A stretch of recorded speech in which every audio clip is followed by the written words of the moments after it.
வணக்கம். நான் உங்கள் தமிழ் சர்வைவர். 228வது நாள் என்ன ஆச்சுன்னா, அவர் வீட்டிலேருந்து கிளம்பி இந்த டானிக்கெல்லாம் குடித்தேன். ஓரளவு சரியாயிருச்சு, பெட்டர் ஆயிடுச்சு.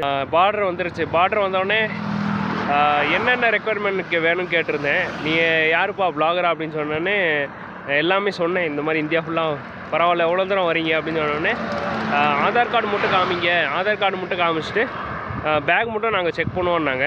செக் பண்ணிட்டாங்க. செக் பண்ண உடனே ஓகே, ஆனால் இந்த இந்திய கொடியை மட்டும் நீங்கள் ஃப்ளாக் இல்லாமல் தான் கொண்டு போகணும். ஃப்ளாக் இல்லாமல் நீங்கள் இந்த கம்பம் மட்டும் தான் கொண்டு போகணும் அப்படின்ற மாதிரி சொல்லிட்டாங்க.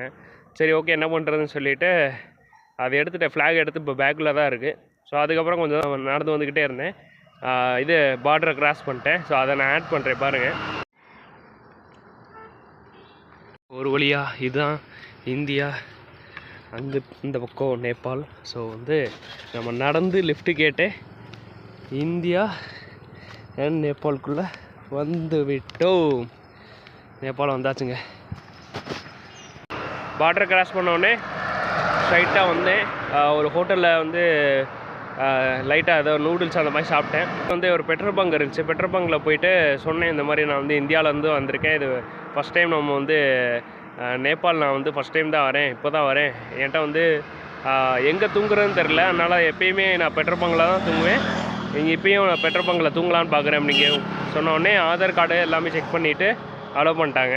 இட்டாரி, பிர்தமுட், அப்புறம் சில்குரி அப்படின்னு சொல்லிட்டு டார்ஜிலிங் சைடில் ஒரு ஊர் இருக்குது. ஸோ சில்குரி தான் லாஸ்ட் டெஸ்டினேஷன். அங்கே தான் போகணும். ஸோ முறையாக நம்ம நடந்தே நேபாளத்துக்கு வந்துட்டோம்.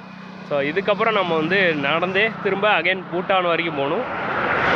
பார்ப்போம் எப்படி போகுதுன்னு பார்ப்போம். சேம் இந்த நேபாள் பற்றி நிறைய விஷயங்கள் உங்கள்கிட்ட ஷேர் பண்ண வேண்டியிருக்கு. இந்த ரூல்ஸ் பற்றியும் சேம் இந்த கொடி, இந்த நோட்டெல்லாம் எப்படி இருக்குன்றதை பற்றியும் எல்லாமே உங்கள்கிட்ட அடுத்தடுத்த வீடியோவில் ஷேர் பண்ணுறேன். ஸோ ஃபாலோ பண்ணாதான் ஃபாலோ பண்ணிக்கோங்க. அண்ட் யூடியூப்பில் இந்த வீடியோ கண்டிப்பாக உங்களுக்கு பிடிச்சிருக்குன்னு நினைக்கிறேன். பிடிச்சிருந்தால் லைக், சப்ஸ்கிரைப் பண்ணி சப்போர்ட் பண்ணுங்கள். நன்றி.